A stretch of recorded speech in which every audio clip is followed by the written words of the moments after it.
मैं सबसे पहले अपने सामाजिक परिवर्तन की इस मुहिम को मंजिल तक पहुंचाने के लिए संघर्षशील सहकारी साथियों का अभिवादन करता हूं, सभी का स्वागत करता हूं और साथ साथ इस बात के लिए उनका धन्यवाद भी करना चाहूंगा कि हम लोग एक ऐसे विषय के ऊपर पहली नवंबर से हम लोगों ने शुरू किया था, टूल्स के बारे में, थिंकिंग स्किल के बारे में चर्चा करना। तो आज लगातार 5वां दिन है और लगभग हम 6 जो थिंकिंग के टूल्स हैं उनके ऊपर चर्चा कर चुके हैं और आज ये जो एपीसी की नाम से जाने जाने वाला टूल जो थिंकिंग के लिए बहुत ही आवश्यक होता है, उस पर हम लोग चर्चा करेंगे, डिस्कशन करेंगे, सीखने की कोशिश करेंगे और सीखने के बाद सिखाने की कोशिश करेंगे। तो जैसा कि हम लोग जब चर्चा करेंगे तो मैं इस बारे में कुछ जो महत्वपूर्ण बातें थिंकिंग के संबंध में हमारे जो थिंकर्स हुए हैं जो, और उसमें भी विशेष तौर से जो डॉक्टर एडवर्ड डी बोनो जो ग्लोबल गुरु कहलाते हैं, जिनका भारत के परिप्रेक्ष्य में भी बहुत बड़ा भूमिका है, बहुत बड़ा उनका रेस्पॉन्स है, रेलिवेंसी है। तो मैं ये कहना चाहूंगा, जिन पर आगे हम लोग जो बातें चर्चा में आएंगी, तो मैं यहीं से बात कहना चाहता हूं कि ये टूल्स और थिंकिंग क्या है, व्हाट इज थिंकिंग टूल्स या स्किल टूल्स, और ये क्यों जरूरी है और इनको हम कैसे प्रयोग में ला सकते हैं। तो मैं चूंकि मेरी बहुत ज्यादा परफेक्ट इंग्लिश नहीं है, तो मैं ला करके अपनी बात रखना चाहूंगा। जो साथी हिंदी को कम समझते हैं तो मैं उनके लिए क्षमा प्रार्थी हूँ कि वो मुझे इसके लिए क्षमा करेंगे। मैं बहुत ज्यादा इंग्लिश को कहीं कहीं इसमें मैं शामिल करूंगा। तो इसमें कहा गया है कि the quality of our future will depend entirely on the quality of our thinking। ये एडवर्ड डी बोनो साहब का ही कोटेशन है, उन्हीं का कथन है कि quality of our future will depend entirely on the quality of our thinking। अगर हम अच्छा सोचते हैं तो हमारा भविष्य अच्छा बनेगा, अगर मीडियम सोचते हैं तो हमारा भविष्य मीडियम बनेगा, और अगर बेस्ट सोचते हैं, परफेक्ट सोचते हैं, तो हमारा भविष्य भी परफेक्ट बनेगा। ये एडवर्ड डी बोनो साहब का कोटेशन है। और एक और जो जिनकी चर्चा आगे होगी, तो मैं इसलिए थोड़ा सा इनको कोट करना चाहूंगा। उन्होंने ये भी कहा है कि power of the powers is the power of possibility and possibility is the driver of thinking. ये जो थिंकिंग है बगैर पॉसिबिलिटी के नहीं होती है। अगर कहीं कोई संभावना किसी को नजर नहीं आ रही है, क्योंकि सोचना तभी आवश्यक हो जाता है जब कहीं कोई संभावना हमें नजर आती है। और ये जो संभावना है, तो ये power of the powers is the power of possibility. इससे आप अंदाज लगा सकते हैं कि संभावना किसी के जीवन में या हमारे आपके मनुष्यों के जीवन में कितनी बड़ी बात है संभावना। और इसी को कहा है कि अगर possibility is the driver of thinking, तो the thinking is the driving of talent. अगर पॉसिबिलिटी ड्राइवर है थिंकिंग का, तो thinking is the driving of talent. अगर हमारे अंदर टैलेंट है तो वो टैलेंट थिंकिंग से ही पता चलेगी कि हमारी टैलेंट क्या है। अगर एग्जाम्पल के लिए जैसे कोई कारीगर है,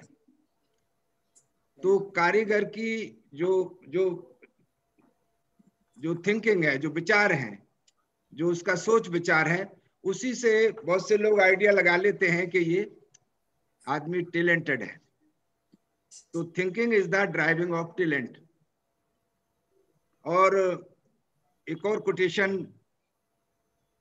ये एडवर्ड डी बोनो साहब का ही है, मैं श्योर नहीं हूं। वो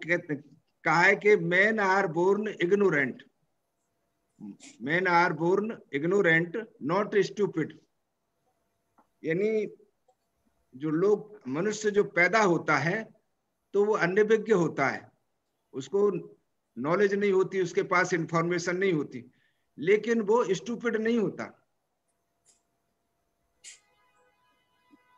उसको they are made stupid by unthinkingness. अगर उनको स्टूपिड बनाना है तो उन्हें अनथिंकिंगनेस में लाना होगा, उन्हें सोच विचार से अलग रखना होगा, सोच विचार की प्रक्रिया से उन्हें बिल्कुल जो है हटाना होगा, अगर उसे स्टूपिड बना के रखना है। तो ये बात भी बहुत इंपॉर्टेंट है कि मनुष्य इग्नोरेंट तो पैदा होता है लेकिन स्टूपिड पैदा नहीं होता। स्टूपिड अगर उसको बनाना है तो उसे अनथिंकिंगनेस में रखना होगा, अनथिंकिंग बना करके रखना होगा। और इसीलिए मैंने ये बात यहाँ आपके सामने रखी है कि ये मनुस्मृतिवाद, या मैं ये कहूं कि is a successful project to convert thinking majority people into unthinking people in India. Manusmriti, जिसके बारे में हम आप सभी लोग विद्वान साथी हैं, इसके बारे में वाज नहीं बल्कि आज भी मैं कहूं इज, तो गलत नहीं होगा कि ये successful project to convert majority thinking people, जो अधिसंख्यक थिंकिंग पीपल थे उनको उन्होंने converted into unthinking people in India, to काय के लिए, to initiate and perpetuate slavery culture. ये जो दास बनाए रखने का, उनको गुलाम बनाए रखने का, या उनके ऊपर शासन करते रहने का जो कंसेप्ट था, इसकी वजह से उन्होंने उनको अनथिंकिंग पीपल बनाया। तो इसलिए आज there is need to escape from this मनुवादी cultural setting that has been accepted as satisfactorily and complacently। मतलब ये जो मनुवादी कल्चरल सेटिंग है, इसको हमें एस्केप करना होगा, इसे छोड़ना होगा, जिसको हमने बहुत ही संतोषजनक तरीके से, और या ये कहें कंप्लेसेंटली मतलब आत्मसंतुष्ट के भाई हमारा ठीक है, इतना बहुत है, हम तो संतुष्ट हैं। आत्मसंतुष्टि, हमें इतने से ही बहुत है, हमें इससे आगे नहीं जाना, हमने तो मकान बना दिया, हमने तो दुकान बना दी, हमने तो ये कर लिया, बस दैट इज ऑल राइट। तो ये इस कल्चर से निकलने का, मनुवादी कल्चरल सेटिंग जो है, इससे बाहर आने की। अब मैंने जैसा कहा कि we have to analyse our past and then we can design our future. तो अगर पास्ट की एनालाइज को हम लोग जब थिंकिंग की बात कर रहे हैं, सोच विचार की बात कर रहे हैं, तो मैं आपका ध्यान थोड़ा सा इस और खींचना चाहूंगा कि हमारा देश भी एक स्वर्णिम युग रहा है, गोल्डन पीरियड रहा है हमारा देश भी। कब? जब भारत सोने की चिड़िया और ये जो थिंकिंग थी, गुणवत्ता युक्त जो शिक्षा थी, उसके कारण विश्व गुरु कहलाता था। जिस पीरियड को इतिहासकारों ने लिखा है कि that was the period of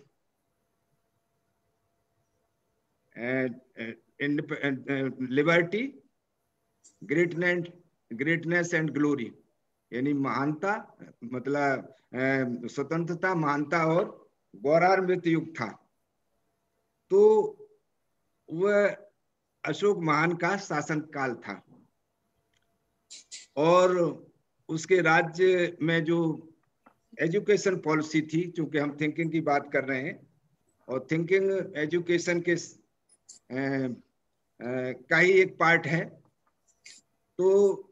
उनका जो पेडागोजिक जो कल्चर, वो स्ट्रक्चर था, तो उसमें हम पाते हैं कि 4 प्रकार की विद्याएं प्रयोग में थी, जिसमें आन्वीक्षिकी की विद्या और भावशुद्धि, जैसे पाली में कहते हैं, उसकी जो विषय वस्तु थी वो अनिवार्य विषय के रूप में प्राथमिक स्तर से स्नातक स्तर तक पढ़ाए जाते थे। 4 विद्याओं में हम लोग सभी जानकार हैं कि ये आन्वीक्षिकी के अलावा भी एक त्रयी थी, एक वार्ता थी, एक दंड विद्या थी। मैं उन पर समय आपका नहीं लेना चाहूंगा। मैं इसी आन्वीक्षिकी और भावशुद्धि की बात कर रहा हूं, जो आज के हमारे टॉपिक से रिलेटेड है। तो इसको हिंदी में आन्वीक्षिकी विद्या को विचार कौशल विद्या, और अंग्रेजी में थिंकिंग स्किल, या दूसरा भावशुद्धि जो है उसको इमोशनल इंटेलिजेंस कहा जाता है। इसमें जो खास बात है वो ये है कि इसमें मतलब सूक्ष्म निरीक्षण विद्या, आत्म विद्या जिसे सेल्फ इंट्रोस्पेक्शन कहते हैं, आत्मविश्लेषण, ऐसे करीब 12 विद्याएं पढ़ाई जाती थी। ये आज आप देखते हैं कि हमें तो एक आज की तारीख में अगर देखा जाए कि इस तरह की विद्याएं भी होती हैं, तो एक कहानी सी दिखाई देती है, कहावत सी दिखाई देती है। कहीं ये हमें पढ़ने को और समझने को और सुनने को नजर भी नहीं आती है। ये उस वक्त जो अशोक महान का शासन काल था, तो उस वक्त ये विद्या का स्तर था। यही कारण है कि देश विश्वगुरु कहलाता था और देश में समृद्धि थी, प्रगति थी। तो ये जो अशोक महान ऐसा किए, तो उसके पीछे क्या कारण है, क्योंकि हम एनालाइज कर रहे हैं अपने पास्ट को, ऐसा कैसे हो सका। तो सहकारी साथियों, मैं ये कहना चाहूंगा, क्योंकि अशोक जब महान शासक बना, तब वह बुद्ध की शिक्षा और सिद्धांतों से भली भांति प्रभावित हो चुका था, परिचित हो चुका था। बुद्ध को जो संबोधि प्राप्त हुई और उनकी जो विचार क्रांति है, उसके बारे में सम्राट अशोक पूर्णतया जानकार और सजग हो चुके थे। बुद्ध की यह क्रांति पूरे एशिया भर को प्रभावित कर चुकी थी, और इस संबंध में मैं प्रोफेसर डॉक्टर जॉन डेवे साहब का जो उनका रिसर्च पेपर है, जो उन्होंने शोध निबंध लिखा, उसमें वो लिखते हैं कि in India Gautam Buddha initiated A revolution in thinking. Gautam Buddha initiated A revolution in thinking which was ultimately to affect much of Asia. ये बात जो प्रोफेसर जॉन डेवे, जिनको दुनिया जानती है कि वो एक बहुत उच्च कोटि के शिक्षाविद हैं, शिक्षा शास्त्री हैं, दार्शनिक हैं, महान सोशल थिंकर हैं, सामाजिक चिंतक हैं, ऐसे व्यक्ति के द्वारा ये बात अपने शोध पत्र में लिखी गई। तो ये जो रेवोल्यूशन इन थिंकिंग है, इसको हमें समझना होगा कि सम्राट अशोक के शासन काल में ये जो चीजें हमें प्राप्त हुई, तो इसका जो सोर्स है वो लॉर्ड बुद्धा है, क्योंकि उन्होंने जो रेवोल्यूशन किया थिंकिंग के अंदर, वो बहुत सारी बातें जो बुद्धिस्ट मोनार्कीज हैं उनमें हम अगर घुसे देखें तो मिलता है कि वह सारे जो भिक्खु लोग हैं तो किसी न किसी सब्जेक्ट के ऊपर चर्चा करते हैं, पर उसको सीखने का सिखाने का, जैसे यहाँ हम बैठे हुए लोग कर रहे हैं। तो ये उनका अरहत बनने के लिए और थेरा बनने के लिए, महाथेरा बनने के लिए ये बहुत सारी प्रक्रियाओं से उन्हें गुजरना होता था। और इसीलिए बुद्ध साहित्य में, बुद्ध की ग्रंथों में उनके त्रिपिटक और जो उनके जो उनकी जो बुद्धिस्ट साहित्य है उसमें जो अत्तदीपो भव का जो कंसेप्ट है वो हम कह सकते हैं कि रेवोल्यूशन इन थिंकिंग के कारण है।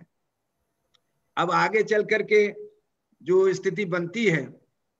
तो वो हम देखते हैं कि उनके बुद्धिस्ट जो रिजीम है, जो बृहद्रथ के शासन काल के बाद, शायद तीसरे उनके अशोका के बाद जो रूलर हुए, तो उनके डाउनफॉल के बाद जब मनु कंसेप्ट आया, मनु स्मृति का युग आया, या मनु का विचार जब फला फूला, तो हम उसको कह सकते हैं कि that was the counter revolution versus revolution of thinking initiated by Lord Buddha. Tathagata Buddha के द्वारा जो वैचारिक विचार क्रांति हुई, जो रेवोल्यूशन इन थिंकिंग हुआ, उसका काउंटर रेवोल्यूशन मनुस्मृति है। और ये अगर आप इसे डीपली अगर इसको ठीक करेंगे तो हम पाएंगे कि सारे काम जो उस वक्त थे उसका जस्ट उलट जो है मनुस्मृति के टाइम पर, चाहे वो कॉर्पोरेशन का काम हो, चाहे शिक्षा का काम हो, चाहे ये विषमता और वैमनस्यता का काम हो। उस वक्त सोशल एंडोसिस था तो फिर विषमता और वैमनस्यता खड़ी कर दी गई। उस वक्त जो है आपस में मन मिलाऊ समाज बना हुआ था, तो यहाँ कास्ट सब कास्ट और मतलब ऐसा टुकड़े टुकड़े किए कि आज तक लोग जो है उसमें नहीं आ पा रहे, आज तक नहीं पनप पा रहे उसकी व्यवस्था से। तो ये जो मनुस्मृति के दुष्परिणाम के विषय में 19वीं शताब्दी में जो सामाजिक क्रांति के पितामह कहलाते हैं महामना ज्योतिराव फुले, तो उन्होंने इसके बारे में समाज को जागृत किया और शूद्रों के लिए जो नकारी गई शिक्षा व्यवस्था थी उसकी शुरुआत 1848 में उनके द्वारा की गई। और जागृति और सोच विचार करने की प्रक्रिया प्राप्त करने के लिए किसान का कोड़ा नामक ग्रंथ में उन्होंने जो सूत्र दिया, मैं ज्यादा डिटेल में नहीं जाऊंगा, उसी से आपको पता चल सकता है कि ये जो आज जो हमको शिक्षा के क्षेत्र में जो थोड़ा बहुत जो कुछ नजर आ रहा है, तो हमारे समाज के जो महान संत गुरु महापुरुष हुए हैं उनका बड़ा बड़ा भारी महत्व है, बड़ा भारी योगदान है, बड़ी भारी उनकी कुर्बानी है। वो कहते हैं कि उनका जो किसान के कोड़ा में जो उन्होंने सूत्र दिया है, तो ये किसान का कोड़ा मराठी भाषा में है और उस मराठी भाषा में वो कहते हैं विद्या बिना गति गेले, गति बिना नीति गेले, नीति बिना बिना मति गेले, विद्या बिना मति गेले, मति बिना नीति गेले, नीति बिना गति गेले, गति बिना वित्त गेले, वित्त बिना शूद्र खचले, यानी ये इतके अनर्थ एका अविद्येन केले, इतना भयानक अनर्थ केवल इस मति के बिना हो गया। जो हमारी मति गई, जो सोच विचार जो छीन लिया गया, यानी फोर्स्ड इग्नोरेंस या डिनायल ऑफ एजुकेशन, जो मनु काल में मनु विचारधारा के फलने फूलने के बाद जो व्यवस्था हुई, तो उसको उन्होंने मराठी में किसान के कूड़ा में, इसमें बहुत सारी बातें और भी हैं जो बहुत लाभदायक है जीवन में। जिन लोगों के पास किसान का कूड़ा है वो पढ़ सकते हैं। तो इससे हम ये जान करके कि ये उस वक्त कितनी बड़ी 19वीं शताब्दी में जो हमारे महापुरुष ज्योतिबा फुले हुए, जिनका भी इसी महीने 28 नवंबर को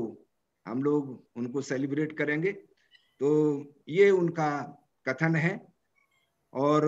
इसकी हिंदी भी बहुत अच्छी मिल जाएगी, मैं उसमें ज्यादा डिटेल में नहीं जाना चाहता कि भाई सोचने की क्षमता और भाव सिद्धि को नष्ट किया गया, विद्या बिना मति गई, और ये बिना मति के बिना मतलब नीति को नष्ट कर दिया गया, जो साधुता और स्वशासन का जो कंसेप्ट था। और उसके बाद ये जो नीति थी उसके कारण प्रगति और हमारी जो गति का जो सिस्टम था वो समृद्धशीलता का ह्रास हो गया। और ये बिना व्यवस्था वित्त व्यवस्था के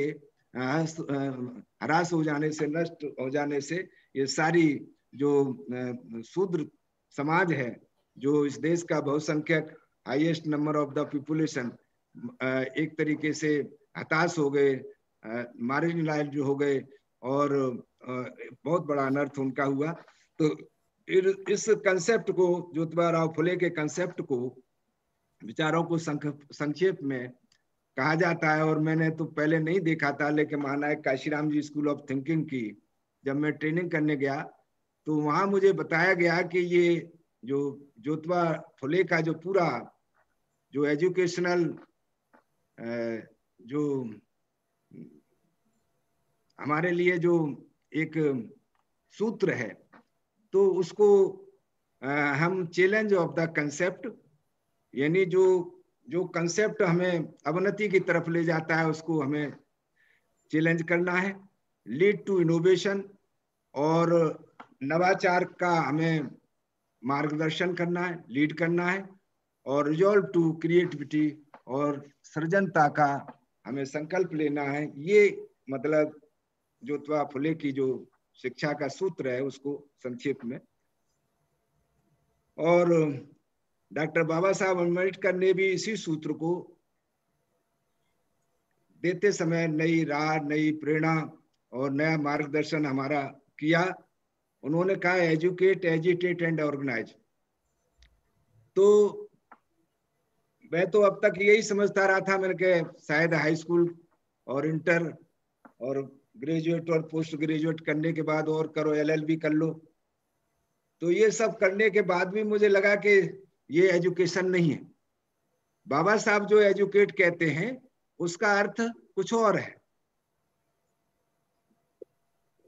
आप लोग शायद मेरी बात से सहमत ना हो,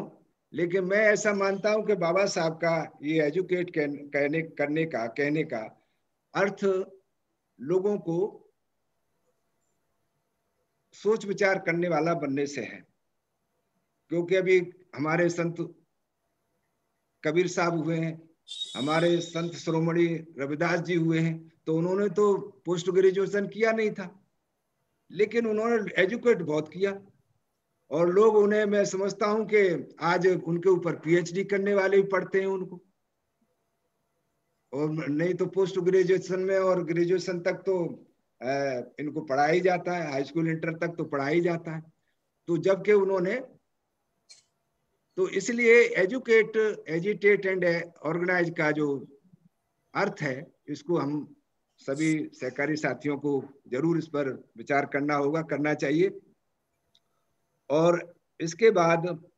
एडवर्ड डी बोनो भी कहते हैं कि education is equal to knowledge plus intelligence plus thinking.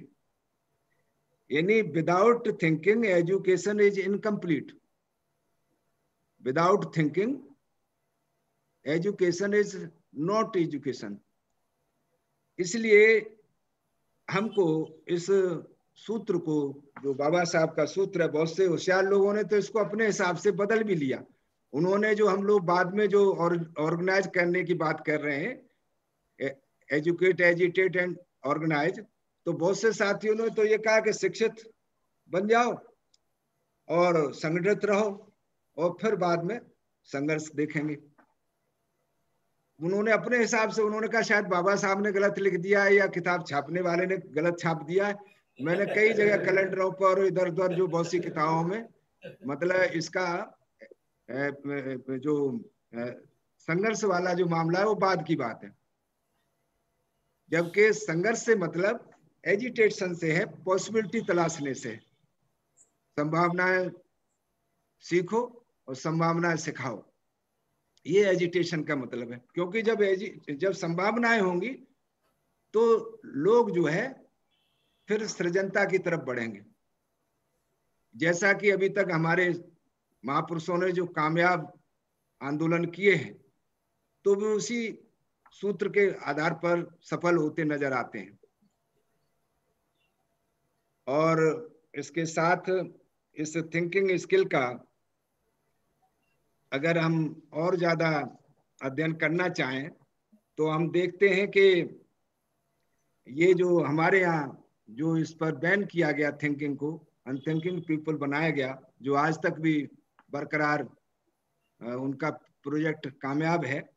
Successful है। तो ये अभी हम लोगों को ट्रेनिंग के दौरान ये बताया गया था कि आज विश्व स्तर पर जो हमारा टैलेंट है वो कहाँ पर है, हम कितने दुनिया के कंपैरिजन में कहाँ पर टैलेंट हमारी खड़ी हुई है। तो इसका टैलेंट का जो मेजरमेंट है वो जो जो जो लोग रिसर्च करते हैं, जो इन्वेंशंस करते हैं, उनके आधार पर ये टैलेंट का आकलन होता है। तो बताया कि चीन में जो विश्व स्तर पर जो उसकी पॉपुलेशन है 17.5% है और उसकी टैलेंट का जो परसेंटेज है वो 14% है, 14% है। और जबकि उसकी आबादी 19.5% है दुनिया में, दुनिया के मतलब परिप्रेक्ष्य में। और हमारे देश की जो आबादी है मतलब वर्ल्ड की सिनेरियो में हमारी 17.5% आबादी है और हमारी टैलेंट का जो रिकॉर्ड है तो वो मैं समझता हूं कि आप लोग भी सुनकर दंग रह जाएंगे, 3.16 है। यानी मतलब 3 से थोड़ा सा प्लस कर सकते हैं हम। आबादी हमारी चाइना के बाद सेकंड नंबर पे वर्ल्ड में। इससे सारे देश जो है हमसे कम आबादी वाले हैं। आपका अमेरिका की तो 4.5% ही वर्ल्ड की कंपैरिजन में आबादी है और उसका टैलेंट 27% है। और जापान की आबादी 4.5% है, उस जापान की आबादी 1.9% है वर्ल्ड के कंपैरिजन में, और उसका टैलेंट भी 5.5% है। तो ये हमारी जो थिंकिंग है या जो हमारा जो अनथिंकिंगनेस है, तो उसका दुष्परिणाम आज भी हमारे सामने है कि हम विश्व गुरु तो छोड़ो, आज सबसे नीचे के स्तर पर कैसे हैं। तो इसके पीछे कुछ हमारे जो महापुरुष हैं, जो हमारे आज के भी जो सोशल थिंकर्स हैं और जो सोशल रिफॉर्मर्स हैं। और मैं यहाँ ये कहना भी आप सब साथियों के सामने अपना गौरव समझता हूं कि आज जो महानायक काशीराम जी स्कूल ऑफ थिंकिंग है, तो उसका भी ये कहना है कि ये ऐसा इसलिए हो गया क्योंकि हमारे देश में सबसे बड़ी समस्या ये है कि यहाँ शिक्षा में और कामकाज में सोचना नहीं सिखाया जाता, बल्कि अनुसरण करने के लिए बाध्य किया जाता है। यही रोग का मूल है। ये MKSOT की धारणा है, मानायक काशीराम जी स्कूल ऑफ थिंकिंग, क्योंकि वो थिंकिंग के लिए ही स्कूल संचालित है, वहाँ थिंकिंग का ही काम होता है। तो इसलिए उनकी फाइंडिंग है कि हमारे देश की सबसे बड़ी समस्या ये है कि यहाँ शिक्षा में और कामकाज में सोच विचार करने के लिए नहीं, बल्कि अंधा अनुकरण और अनुसरण करने के लिए बाध्य किया जाता है। और बहुत सी बातें हैं, उधर आप और हम जाएंगे तो समय जाया करना ठीक नहीं है। हम में से बहुत सारे लोग इन चीजों से परिचित हैं कि यहाँ क्या होता है। तो ये जो अपने देश की प्रबल धारणा है कि आन्वीक्ष की, यानी ये थिंकिंग स्किल और ये भाव शुद्धि, इमोशनल इंटेलिजेंस, इसे सोचने की, सीखने की, समझने की, सिखाने की जरूरत नहीं है, क्योंकि ये कौशल तो जन्म से ही आता है, पैतृक है। अगर बाप एडवोकेट है तो बेटा भी एडवोकेट ही पैदा होगा, बाप अगर डकैत है तो बेटा भी डकैती पैदा होगा। ऐसी ईश्वर की देन है, पैतृक है। ये ऐसी प्रबल धारणा अपने आप बनी हुई है। ऐसी जातियों के बारे में बनी हुई है कि जाति भी अपने वहीं से आती है। लेकिन ये इस प्रबल धारणा को हमें बदलना चाहिए। क्यों? क्योंकि ये विद्वानों ने कहा है, no one is ever born as a skilled thinker, no one ever born as a skilled thinker. ये विद्वानों ने कहा है। इसलिए इन जो धारणाएं जो हमें सिखाते हैं, जो बनी हुई है, तो इसको हमें नकारना चाहिए। और अगर नहीं नकारेंगे तो हम इस टैलेंट का ऐसे ही अनादर होता रहेगा और हम दुनिया में सबसे नीचे खड़े नजर आएंगे। ये पूरे देशवासियों की जिम्मेदारी होनी चाहिए, उनकी लायबिलिटी होनी चाहिए कि वो इस ओर ध्यान दें। लेकिन दुख की बात है कि अपने देश में जब से 1951 से पंचवर्षीय योजनाएं बनी, 50 ईयर प्लान बने, तो लगातार बजट तो बढ़ता रहा है, लेकिन शिक्षा का बजट कम हो रहा है। हेल्थ के ऊपर जो बजट है वो कम हो रहा है। और उसका नतीजा ये है कि आज 130-135 करोड़ जो भी हमारे भारतवासी हैं, उनमें से अधिकतर लोगों का, मैं तो ये कहूंगा कि कम से कम अगर 2-4 करोड़ लोगों को छोड़ दिया जाए तो बाकी 125 से 120 करोड़ लोगों का अधिकांश पैसा, उनकी कमाई या तो शिक्षा पे खर्च हो जाती है या हेल्थ के ऊपर खर्च हो जाती है, क्योंकि सरकार ने बहुत तरकीब से अपने आप को इससे सेग्रीगेट कर लिया है, अलग कर लिया है। और जो उसकी किसी सरकार की जो बुनियादी लायबिलिटी होती है, शिक्षा, स्वास्थ्य और सुरक्षा देने की अपने नागरिकों को, तो इस ओर चूंकि हमारे किसी विद्वान का ध्यान नहीं है, तो इसे सरकार भी अपने मजे से इस काम में अपना हम लोगों को उन्होंने, और यही कारण है कि इस बात को डॉक्टर बाबा साहब अम्बेडकर जब जीवित थे तो उन्होंने स्वयं इस चीज को समझ लिया था। और अपने जो उनके सिद्धार्थ कॉलेज के जो स्टूडेंट्स थे, उनकी स्टूडेंट्स पार्लियामेंट जो एक सोशल फंक्शन था, छात्र संसद, उसमें उन्होंने कहा था कि you have to do 2 things. एक तो ये, to enlarge your minds, your vision, your capacity to think, your ability to solve problems, और दूसरा था to bring this that capacity, that vision, that ability to form judgement, to bear upon actual problems with the vast mass of the people of this country are facing today. इसका हिंदी में अर्थ ज्यादातर भाई समझ गए होंगे, नहीं तो मैं बता देता हूँ। बाबा साहब ने कहा कि भाई आप जो विद्यार्थी हैं, तो आपके सामने MA BA जो कुछ करेंगे वो तो है ही है, लेकिन इसके साथ साथ उन्होंने कहा कि भाई आप अपने माइंड्स को विकसित करो, अपनी विजन को विकसित करो, और अपनी जो आपकी जो दक्षता है, जो आपकी जो कैपेसिटी है,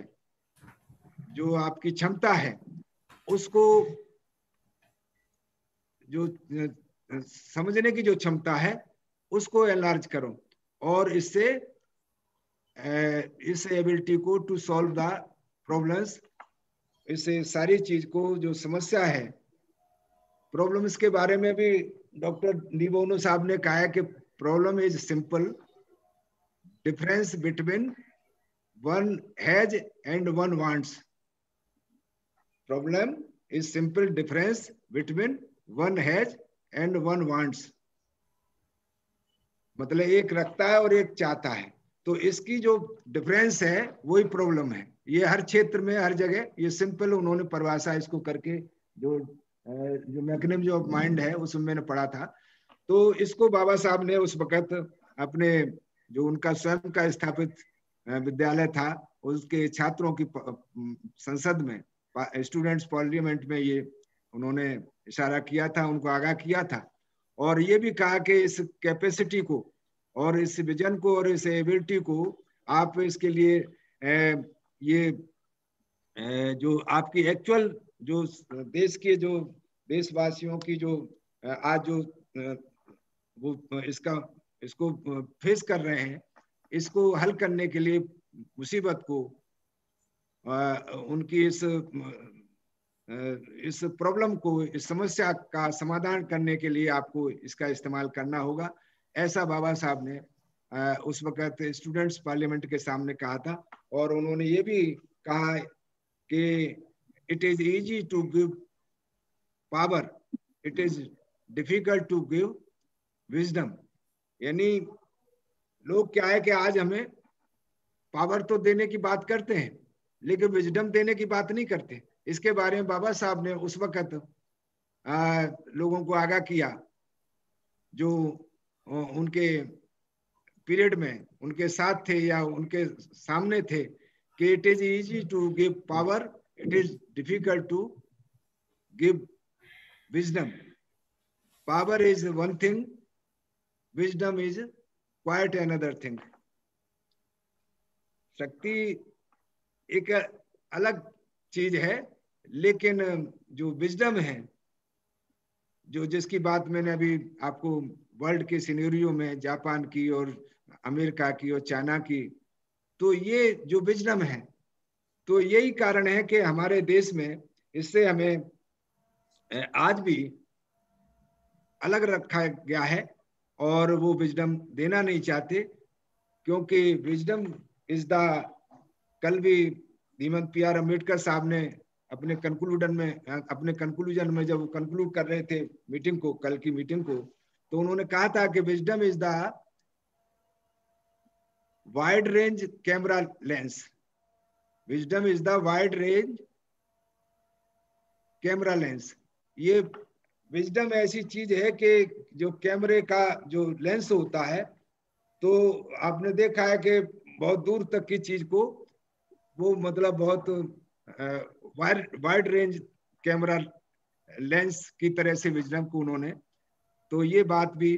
हम लोग समझ सकते हैं कि हम इसी आधार पर अब ये समझना चाहिए हमें कि दुनिया में हमारा टैलेंट जो नीचे है, तो ये सब हमारे साथ, हमारे देशवासियों के साथ धोखा हो रहा है, जिसके कारण ये सब चीजें हमें देखनी पड़ रही हैं। अब मैं अपनी मूल बात की तरफ आना चाहता हूं कि जो हम लोग टूल्स के बारे में, जैसे PMI है, CAF है, C&S है, आपका AGO है, FIP है, ACP, OPB और सम अदर्स भी, तो ये सब टूल्स जो हैं, तो ये टूल्स जो हैं स्किल की नीड है। अगर हमारे अंदर स्किल है तो स्किल तभी कामयाब होगी जब हम उसको उसके लिए टूल्स का हमारे पास अरेंजमेंट हो, क्योंकि any skill needs the tools for its performance. अगर हमारे पास कौशल है और उसके लिए औजार नहीं है, उपकरण नहीं है, जैसे फॉर एग्जाम्पल कोई बढ़ई है और बढ़ई बहुत होशियार है, लेकिन उसके जो औजार हैं या तो उस पर कम है या है भी तो बहुत कारगर नहीं है, शार्प नहीं है, तो वो अपनी काबिलियत का उतना अच्छा प्रदर्शन नहीं कर सकता। ऐसे ही अगर हम लोग स्किल वाले हैं, थिंकिंग स्किल वाले हैं, और अगर हम टूल्स के बारे में जानकारी नहीं रखते, टूल्स, ये जो टूल्स हैं, PMI हुआ, CAF हुआ, आपका C&S हुआ, AGO हुआ, FIP हुआ, तो ये ACP हुआ, OPP हुआ, ये बहुत सारे टूल्स हैं। तो ये टूल्स भी कम से कम उन लोगों के लिए बहुत आवश्यक है जो सोशल, जो थिंकर हैं, जो जो जो थिंकिंग स्किल का मतलब समझते हैं। तो इसलिए, क्योंकि मैं ये बात जो कल भी और कई बार चर्चा में आई कि thinking skill is the oppressive skill through which intelligence acts upon experience for a purpose. ये एडवर्ड डी बोनो की स्लोगन है, उनका कोटेशन है। लेकिन अगर ये महानायक काशीराम जी के बारे में अगर हम चर्चा करें तो हम देखते हैं कि जब इस थिंकिंग स्किल का उन्होंने अपने जीवन में किस तरह से ऑपरेसिव स्किल इसको बनाया, कि जब वो explosive research and development laboratory Poona में अपने संस्थान में अधिकारी थे, तो वहाँ उनके सामने एक एक्सपीरियंस हुआ कि उनके संस्थान में बुद्ध की और अंबेडकर जयंती की छुट्टी कैंसिल कर दी गई और उसकी जगह किसी और की छुट्टियां स्थापित कर दी गई। उसके लिए वहाँ के जो उनके फॉलोअर्स थे बुद्ध के, बाबा साहब के, उन्होंने प्रोटेस्ट किया, तो उनके साथ बड़ा एक्सप्लॉयटेशन हुआ। और ये सारी चीजें उन्होंने जब देखी कि उनके ऑफिस का ही एक 4th ग्रेड कर्मचारी आदरणीय दीना वाना, जिनके साथ तो बहुत ही जायजती हुई, जिसको स्वयं महानायक काशीराम जी ने उनके साथ खड़े होकर के उनकी हेल्प की, और बाद में जब उन्हें एनिलेशन ऑफ कास्ट को पढ़ने का मौका मिला, तो ये सारी चीजें जो उनके उस वक्त एक्सपीरियंस में आई, तो उस एक्सपीरियंस का उन्होंने जो ऑपरेसिव स्किल है, इसको अगर हम देखें तो हम पाते हैं कि उन्होंने पर्पज के लिए, यानी पर्पज क्या था? पर्पज ये था कि ये जो डिस्क्रिमिनेशन है, जो एक्सप्लॉयटेशन है, जो जो जो उनके साथ जो एक जो जो मान अपमान का जो मैटर था, तो उसको एक्सपीरियंस करने के बाद, उसको समझने के बाद, उन्होंने पर्पज के लिए इसको हल करने के लिए जो देश के जो बहुसंख्यक लोग थे, जिनको अल्पजन बना के रखा गया था, जिन्हें 6,743 जातियों में टुकड़े टुकड़े करके रखा हुआ था, तो उनको उन्होंने कहा कि भाई हमको अगर इससे निजात पाना है, इस मुसीबत से और इस समस्या से अगर हमें छुटकारा पाना है, तो हमको ये इससे जो हमने अपने आप को अल्पजन बना रखा है, इससे हमें बहुजन बनना होगा। और उन्होंने एजुकेट किया अपने ये बामसेब के माध्यम से, और उसके बाद उन्होंने कहा कि भाई अगर हम लोग बहुजन बन जाते हैं और बहुजन बन जाएंगे तो डेमोक्रेसी में हम हुक्मरान भी बन सकते हैं, और इस पर्पज के लिए अगर हम लोग इस पर काम करेंगे तो फिर हुक्मरानों के साथ कोई अन्याय अत्याचार नहीं होता, उनके साथ कोई भेदभाव नहीं हो सकता, उनके साथ कोई मुसीबत उनकी या उनकी कोई समस्या बड़ी नहीं रह सकती। तो ये उन्होंने अपने जो उनकी थिंकिंग थी उसका ऑपरेशन अपने एक्सपीरियंस के आधार पर किया, और पर्पज उन्होंने अपने जो अल्पजन थे, जो डिवाइडेड थे, जो टुकड़े टुकड़े करके रखे हुए थे, उनको जोड़ा, एजुकेट किया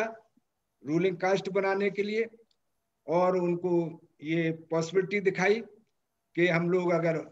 इकट्ठे होंगे तो डेमोक्रेसी में हम हुक्मरान बन सकते हैं। तो ये मैंने इस परिभाषा का, अब मैं आपके सामने, जिसमें ज्यादा समय मैं नहीं लूंगा, ये जो एपीसी जो टूल है, तो एपीसी टूल में हम पाते हैं कि ये एपीसी टूल जो है, जो हमारी जो अल्टरनेटिव और चॉइस जो है, तो ये जो जो हमें जो सामने नजर आता है, तो उसी तक लिमिटेड हो जाती है, उसी में फील हमारी कन्फाइंड हो जाती है फीलिंग। तो इससे हमें बाहर निकलने का जो टूल है, उसको एपीसी कहते हैं। यानी जो चीज सामने दिखाई दे रही है, बस वहीं तक लिमिटेड हम हो जाते हैं और फर्दर कोई अल्टरनेटिव पॉसिबिलिटी चॉइस नहीं देखते हैं। तो जैसे अभी हमने एफआईपी को कल अभी पीछे देखा था, तो एफआईपी में बीएसआई है, इससे मिलता जुलता, लेकिन उसमें ये था कि ये जो उसमें प्रायोरिटीज को, जो डिफरेंट पॉसिबिलिटीज और अल्टरनेटिव्स जो हैं, उनमें से हम जो प्रायोरिटी को, मतलब जो जो कम इम्पोर्टेंस की प्रायोरिटीज हैं उनको छोड़ देते हैं, और जो जो जो बहुत ज्यादा हमारी प्रायोरिटी की होती हैं, तो उनको हम सीक्वेंस में उनको एक क्रमबद्ध तरीके से, फर्स्ट प्रायोरिटी है हमारी, सेकंड है, थर्ड है, वो इस तरीके से एफआईपी और एपीसी में दोनों में कभी कभी कंफ्यूजन हो जाता है। तो मैं ये चीज आपके सामने कि उसमें हम जो हमारे जो अल्टरनेटिव्स हैं और पॉसिबिलिटीज हैं, तो उनमें से हम इसको प्रायोरिटी को अपने उसमें रखते हैं ध्यान में। और इसमें एपीसी में ये जो हमारा जो अल्टरनेटिव है, तो अल्टरनेटिव की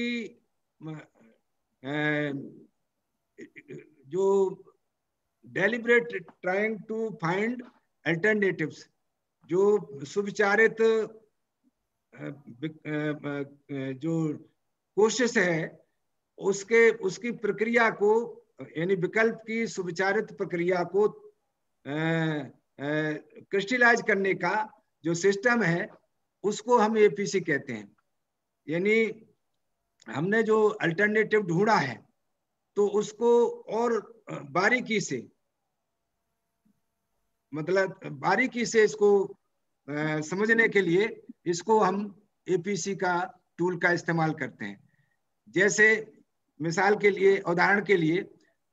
हमारा घर में या परिवार में या मित्र में कोई बीमार हो जाता है, तो हम उसके उपचार के लिए उसके उपचार के लिए सोचते हैं कि भाई पास का एक अपना जो परिचित डॉक्टर है, उसी से इलाज करा लिया जाए। फिर सोचते हैं कि भाई बीमारी ऐसी नहीं है, ये शायद नहीं कर पाएगा, तो किसी और बड़े अस्पताल में, बड़े हॉस्पिटल में देखा जाए। और इस तरीके से करते हुए हम लोग जो हमारे सामने जो जो पॉसिबिलिटी को ध्यान में रख करके जो जो अल्टरनेटिव्स हैं, क्योंकि अल्टरनेटिव्स भी हैं तो पॉसिबिलिटी भी होनी चाहिए। अगर हमारे पास विकल्प हैं लेकिन पॉसिबल नहीं है, तो पॉसिबिलिटीज के साथ हमें चॉइस को निर्माण करना होता है।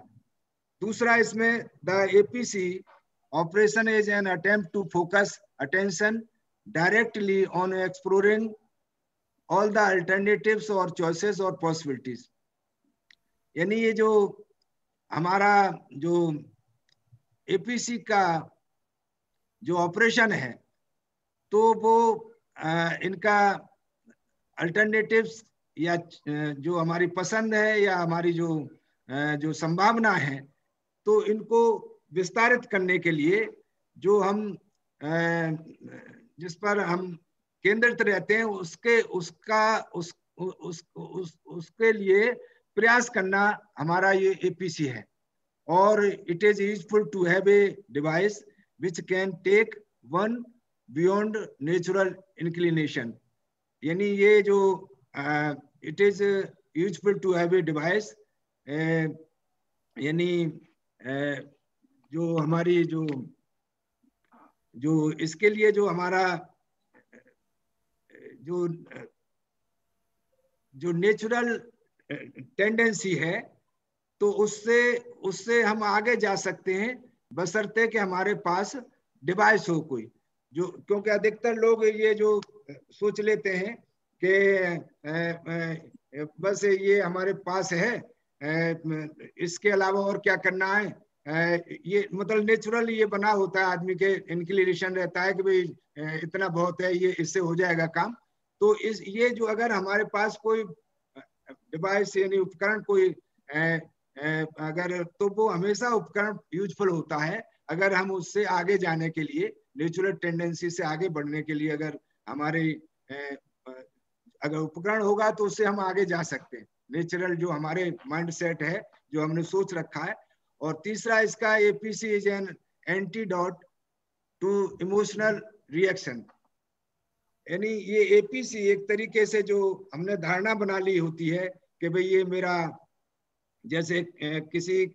का कोई अपना मित्र है और वो या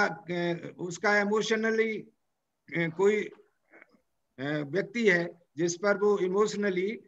मतलब उसके साथ है, लेकिन वो अल्टरनेट कुछ नहीं उसका रखता, तो वो फिर ये एक तरीके से एपीसी टूल जो है अगर हमारे पास है, तो एपीसी के माध्यम से हम उसको ये जो इमोशनल रिएक्शन है, तो उसके लिए एंटीडोट का काम हम कर सकते हैं अगर हमारे ये एपीसी को हम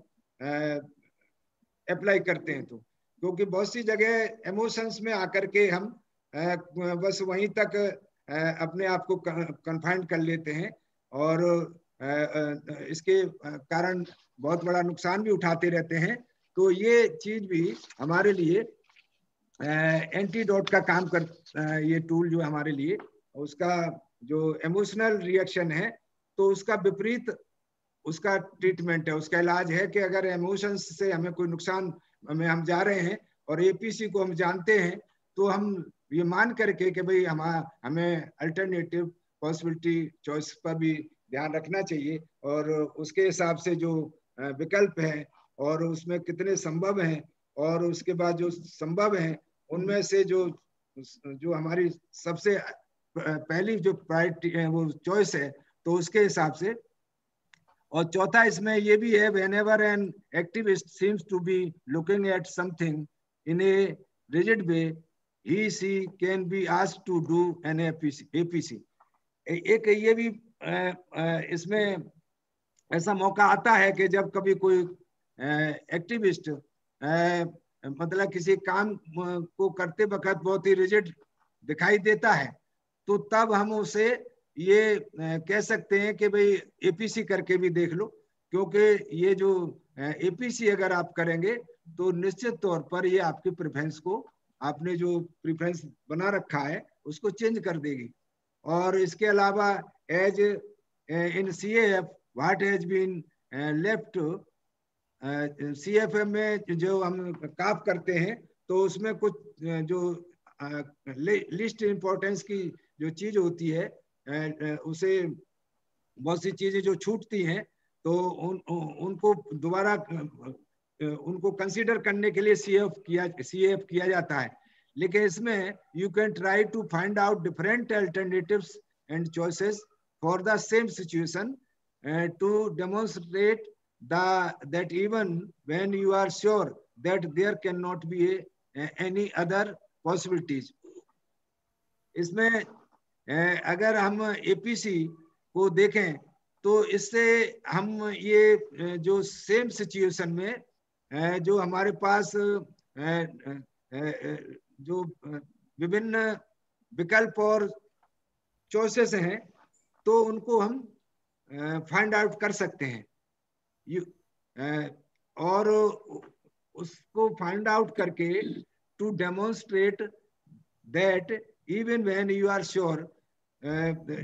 उनका प्रदर्शन कर सकते हैं यद्यपि हमने सुनिश्चित कर लिया है कि there cannot be any other possibility, कि अब इससे आगे कोई संभावना नहीं है, ये हमने सुनिश्चित कर लिया। इसके बावजूद भी अगर हम एपीसी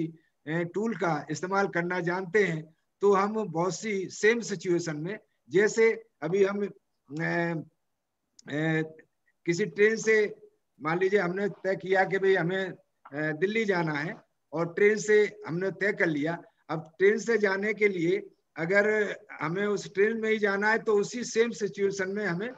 अल्टरनेटिव्स और पॉसिबिलिटीज क्या हो सकती हैं जो हमारे लिए बेस्ट चॉइस बनेगी, तो उसे हम उसमें तलाश सकते हैं अगर एपीसी पर हमको भरोसा है और एपीसी का हमें टूल का, एपीसी जो उपकरण है जो हमारे पास जो उसका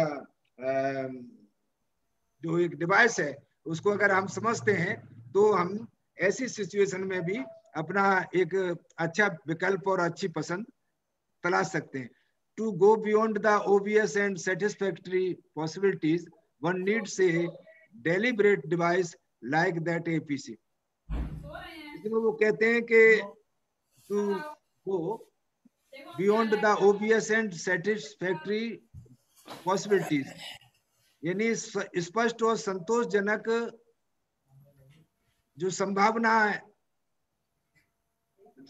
संभावनाएं होती हैं उनसे आगे जाने के लिए एपीसी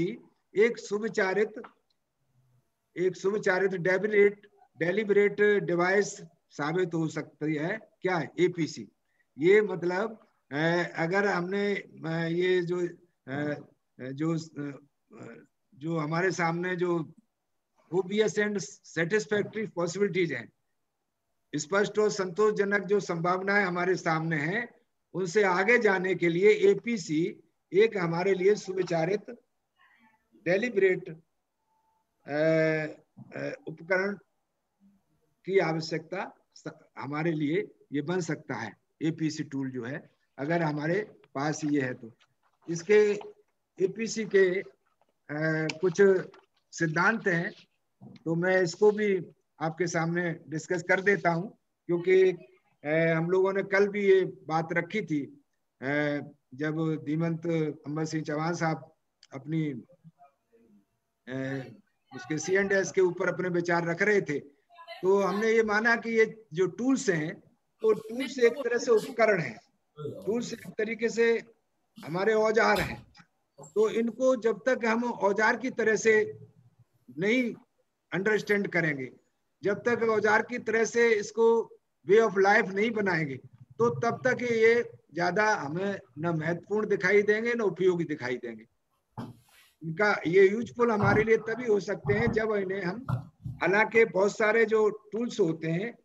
तो बहुत छोटे छोटे काम के लिए होते हैं। जैसे आपने किसी भी कारीगर के पास किसी भी जो स्किल्ड व्यक्ति होता है तो उसके बहुत सारे जो टूल्स होते हैं, तो कभी उसे कहाँ जरूरत पड़ती है तो बहुत कम समय के लिए के, लेकिन उसका विश्वास बहुत बना रहता है। वो जो स्किल्ड आदमी है, जो कारीगर है, टेक्नीशियन है, तो उसके पास जब टूल्स होते हैं तभी उसका कॉन्फिडेंस स्ट्रॉन्ग रहता है। तो हमको ये जो हम यहाँ MKSOT की तरफ से या अपने बहुजन समाज के लिए जो इंटेलेक्चुअल क्लास बनना चाहते हैं, तो इंटेलेक्चुअल व्यक्ति के लिए थिंकर होना बहुत जरूरी है। उसकी थिंकिंग स्किल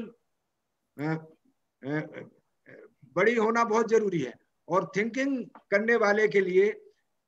एक स्किल के लिए टूल्स की जरूरत होती है। तो इसलिए हमें वेल इक्विप्ड रहने के लिए इन टूल्स की बहुत जरूरत है, और इसको जब हम बार बार उसमें लाएंगे अपनी लाइफ में और अपनी चर्चा में, तो ये एक न केवल थिंकिंग स्किल हमारे समाज में बलवती होगी, बल्कि हम बहुत सारे टाइम पर जब हम लोग कहते हैं कि सब सोच विचार करके तो हम काम करते ही हैं, लेकिन हम पाते हैं कि अगर सोच विचार करके काम कर रहे होते तो आज जो सुपरस्टिशन है, जो आडंबर है, जो पाखंड है, जो बहुत सारी बेमतलब की जो ट्रेडिशंस और जो जो परंपराएं बनी हुई हैं, जो हमारे लिए बहुत नुकसानदायक हैं, जो हमारी गुलामी का कारण बनी हुई है, तो ये अगर हमने थिंकिंग स्किल का और टूल्स का अगर महत्व समझा होता और इसे हमने इसको जनरलाइज किया होता समाज के अंदर, अपने बीच के अंदर, तो शायद हम इन चीजों से बच सकते थे। ये हमारे लिए एंटीडोट अगर साबित हो सकते हैं, तो हमें इनको टूल्स को बहुत ही डेलिबरेटली स्वीकार करना चाहिए, अंगीकार करना चाहिए। और मैं लास्ट में ये जो प्रिंसिपल्स हैं उनके बारे में आपका ध्यान आकर्षित करते हुए कि ये इसमें पहला प्रिंसिपल है एपीसी का, अल्टरनेटिव पॉसिबिलिटी चॉइस का, if you can not think of any alternative yourself, you should ask someone else. यानी इसकी पहला प्रिंसिपल यही है कि अगर हम एपीसी के बारे में, इस टूल्स के बारे में अगर हम खुद कोई अल्टरनेट नहीं तलाश पा रहे हैं, तो अपने मित्र से, अपने किसी साथी से पूछ सकते हैं इसके बारे में कि भाई देखिए मेरे सामने, मैं तो ये जो ओबीएस जो मुझे नजर आता था, मैं वहीं तक कन्फाइंड हो गया हूँ, ये मेरी फीलिंग है,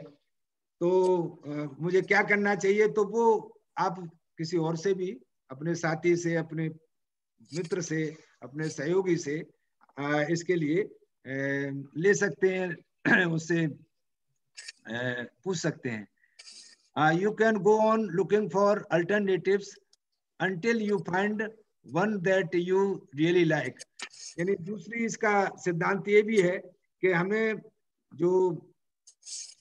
जब तक हमें अपना विकल्प अच्छा मिल नहीं जाता, जिसको हम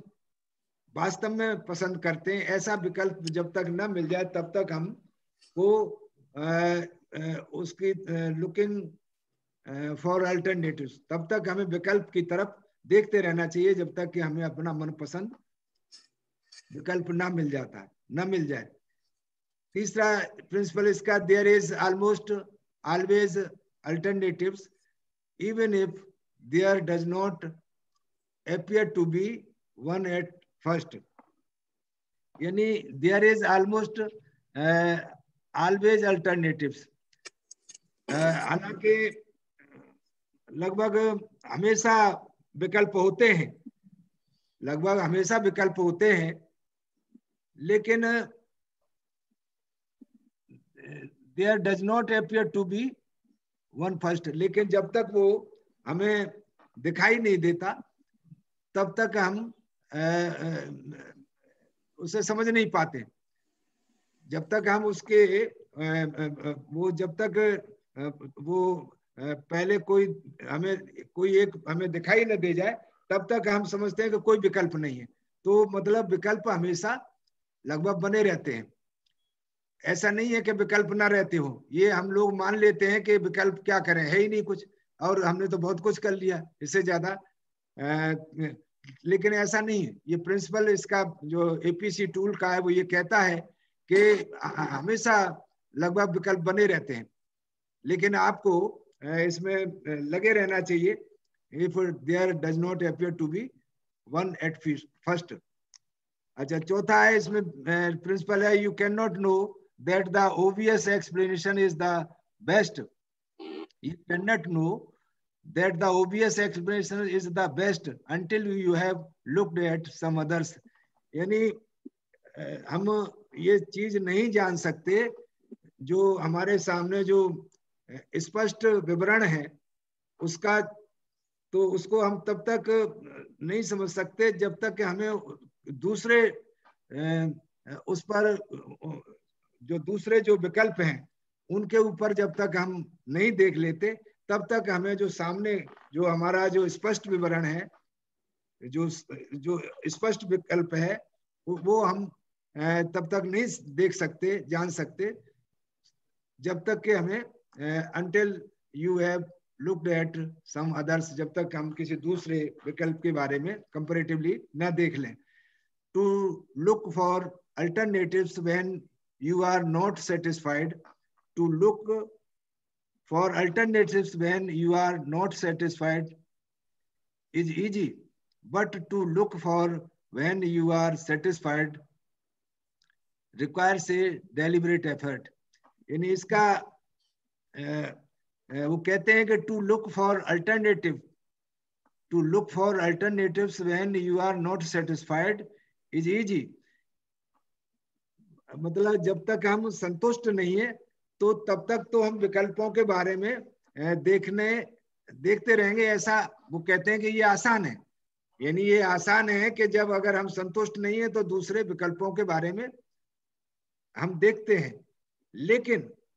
but to look for when you are not satisfied, लेकिन जब आप संतुष्ट नहीं हैं, लेकिन जब आप संतुष्ट हैं, when you are satisfied requires a deliberate effort. आप संतुष्ट हैं फिर भी आप जो है एक सुविचारित कोशिश जो आप कर रहे हैं, तो ये काम जो है, उनका कहना ये है कि अगर किसी विकल्प के बारे में, किसी चीज के बारे में आप संतुष्ट नहीं है तो तब तो आप देखेंगे जरूर दूसरा विकल्प कोई, लेकिन उनका कहना है कि आप संतुष्ट हैं फिर भी आपको एक डेलिबरेट एफर्ट इसका अल्टरनेट उसकी पॉसिबिलिटीज देखने के लिए इसका ये सिद्धांत है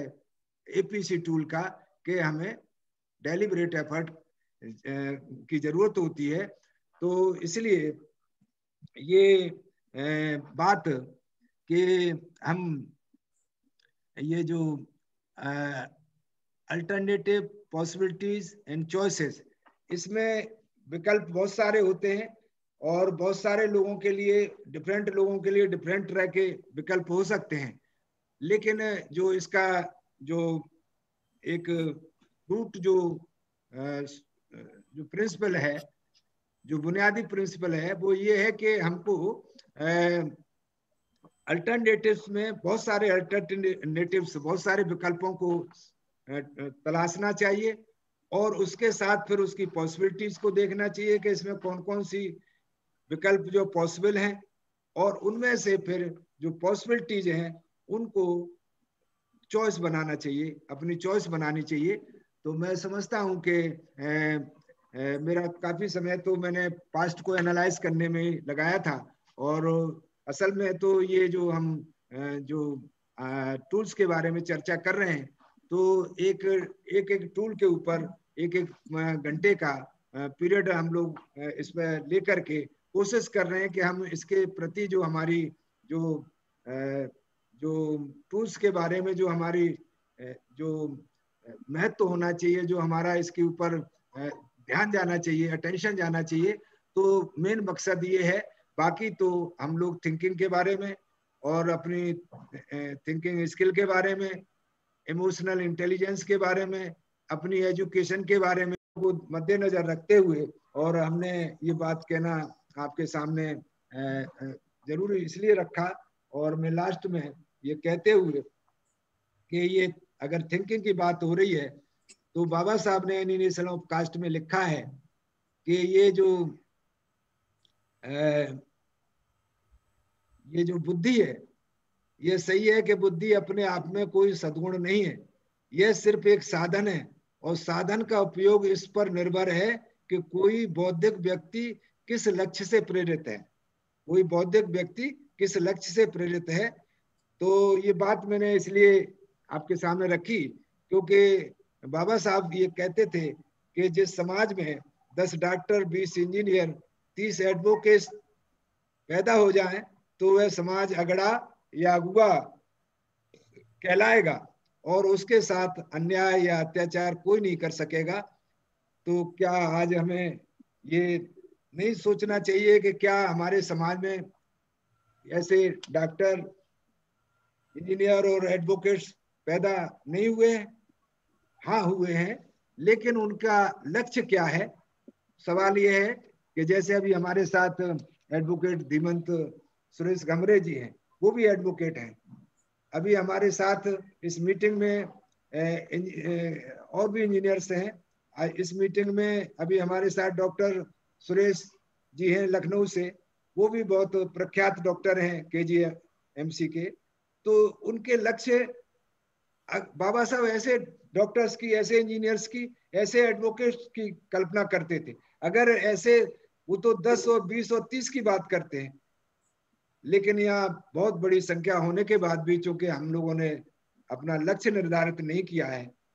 और ये थिंकिंग स्किल जो इस पर आज हम लोग लगातार चर्चा किए हैं, लगभग 1 नवंबर से तो हमने बहुत ही इस पर डीपली चर्चा की है, टूल्स के साथ चर्चा की है। तो अगर हम ये सब चाहते हैं कि हम अपने महापुरुषों के मिशन मूवमेंट को कामयाब करें और सोशल ट्रांसफॉर्मेशन मूवमेंट के अंतर्गत जो इंटेलेक्चुअल क्लास बनाने की जो MKSOT और PBSP का जो लक्ष्य है उसको हासिल करना चाहते हैं, तो हम लोगों को ये सारी बातें ध्यान में रख करके अपने आप को आगे बढ़ाना होगा। और अंत में मैं ये कहते हुए कि जो सम्राट अशोक का काफी हम लोगों ने अभी पीछे एनालिसिस किया, उनके अशोक महान के शासन काल को हम क्यों स्वर्णिम युग कहते हैं, क्यों वो हमारे लिए सोने की चिड़िया है। तो मैं तो चाहूंगा कि ऐसा राज आना चाहिए, और ये स्लोगन भी है PBSP का कि अशोक का राज आएगा, सबको भय मुक्त बनाएगा। और आपको सभी को कि आपने काफी लगातार इसको आप पूरा टाइम दे करके थिंकिंग स्किल को और थिंकिंग स्किल के जो टूल्स हैं रिलेटेड, उन पर गौर से आप लोग इस पर अपना समय दे रहे हैं, इसको समझने की कोशिश कर रहे हैं, और समझने के बाद आगे हम लोगों को समझाने का काम करना है। तो मैं आपका पुनः बहुत बहुत आभार व्यक्त करते हुए अपनी बात समाप्त करता हूँ। जय भीम, जय भारत। Over to